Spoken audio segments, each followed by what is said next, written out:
Today we will see examples related to for loop. First we will see the examples for finding even numbers within the given range. For that, first we will include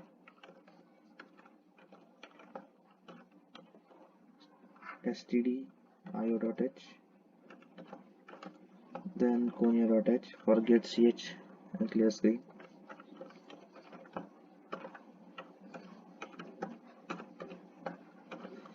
And then we will write the main function. That main function, we will take a iterator I, then an integer variable n to store the range. Then we will write a command printf enter range,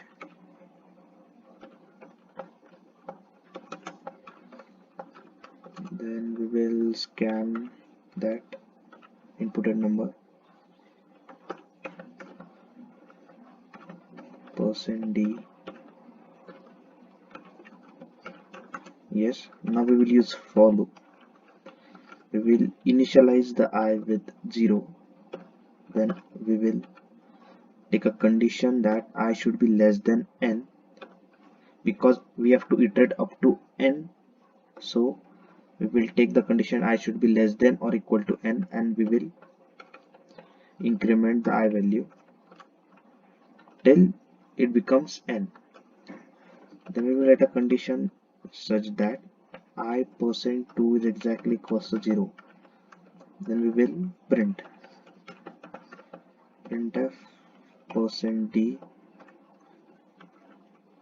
Each time we will print on a new line, so we will use a new line character here, I. What is the basic condition for finding even numbers within the given range? It is if we divide that number with 2, if that number is completely divisible by 2, then we can say that it is a even number.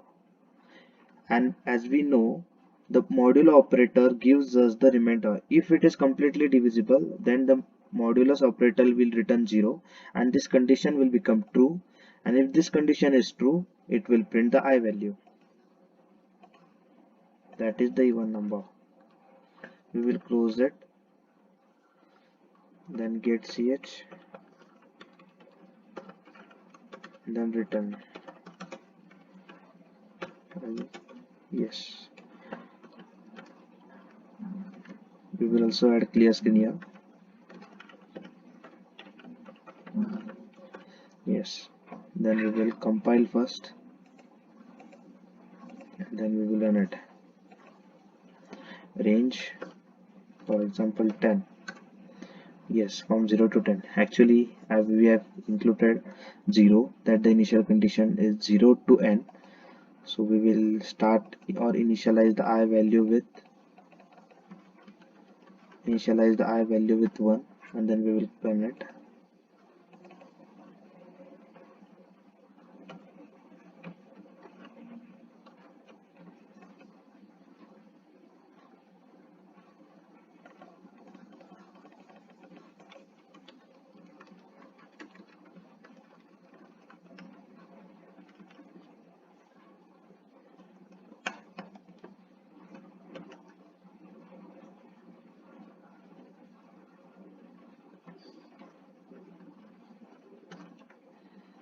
Oh, there are 2 errors. Oh, sorry.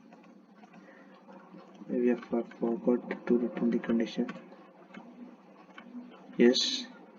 Yes, now we'll compile it. We will run it. Yes. The range, the even numbers within the range from 1 to 10, it is printed, because we have given the condition that the number I should be completely divisible with 2. Yes. Similarly, we can also write for even numbers. Sorry, we can also print odd numbers. If the number is not completely divisible by 2, then we can say it is an odd number. We will run this. Yes. We will take another range 15. Yes, from 1 to 15 the odd numbers are printed. This is the program for printing odd numbers and even numbers using for loop. Now we will see the inputted number is prime number or not using for loop. So we will cut this for loop first. Then we will give a command. Then we will give a command here. Enter number to be checked. Yes. We will scan it. We will scan that number and then we will use a for loop. And we will initialize the iterator with 2. Why we are initializing it with 2, we will discuss this further. And we will iterate up to n. And then we will write inside the loop that if the number n is divisible by I, that is I value, if it is completely divisible by I value, then we will break the loop. After breaking, we will check if the I value is iterated up to n, then we will say that yes, inputted number is prime. Yes, it is prime.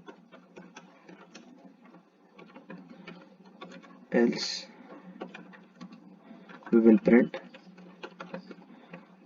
inputted number is not prime. It is not prime.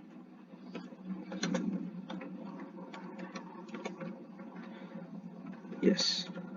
Then we'll close the parenthesis. Now we will run it. Yes, enter the number to be checked. 70. Yes, it is a prime number. Again we will check. 12. It is not prime. Yes. Now how the loop works, or how we have converted the logic. Here I have here I have given a condition that n% I is exactly equals to 0.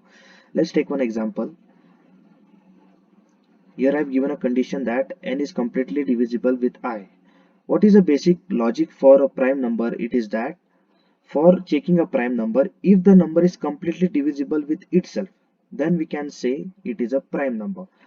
But if we initialize the iterator with 1, it will show each and every number as a prime number, because 1 is divisible, or 1 can divide each and every number. So we have initialized the iterator with 2, and we are checking that if the number is divisible by I, by iterating I, if it is divisible by I, and if the I is iterated up to n, then we can say it is a prime number, else it is not a prime number. Let's take one example. If we have inputted a number 7, then it will check if 2 is divisible by 7. No, it will iterate I will become 3. If 3 is divisible by, it will let's take one example. Let the inputted number be 7. First it will come inside the loop and it will check if 7 is divisible by 2. No, then I will be get iterated. Then I value will become 3. Then it will check if 7 is divisible by 3. No, then 4, then 5, then 6, and then 7. If 7 is divisible by 7, then yes, the loops will break and it will check the condition. Yes, 7 is exactly equals to 7, and it will print it is a prime number. If we take a number which is not prime, then let's take one number, for example 6. It will form, first it will check if 6 is divisible by 2. Yes, it is divisible by 2. The loop will break and it will check, is 6 exactly equals to 6? No, the I value is 2 and it is, which is not equals to 6, and hence it will print it is not prime number. This is the implementation for a prime number using for loop.